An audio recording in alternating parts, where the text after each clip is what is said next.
শুভ দুপুর বন্ধুরা, আজকে আবার চলে এসেছি একটা নাস্তার রেসিপি নিয়ে। মাত্র দুটো আলু দিয়ে আজকে একটা নাস্তার রেসিপি বানাবো। প্রথমে আলুটাকে আমি ভালো করে ছাড়িয়ে ধুয়ে নিয়েছি। এবার এখানে আমি এক বাটি সুজি আর এক বাটি বেসন দিয়ে দিলাম।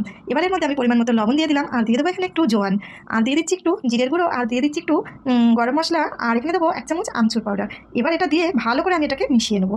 মিশিয়ে নিয়েছি, ভালো করে কিন্তু মিশাতে হবে। এবার আমি এখানে দিয়ে দিয়েছি ধনেপাতা কুচি, লঙ্কা কুচি, আর যেটা দেবো সেটা হলো আদাও আমি ছোটো ছোটো করে কুচিয়ে নিয়েছিলাম, সেটাও দিয়ে দিলাম। এবার এটা দিয়ে আমি ভালো করে মিশিয়ে নেবো।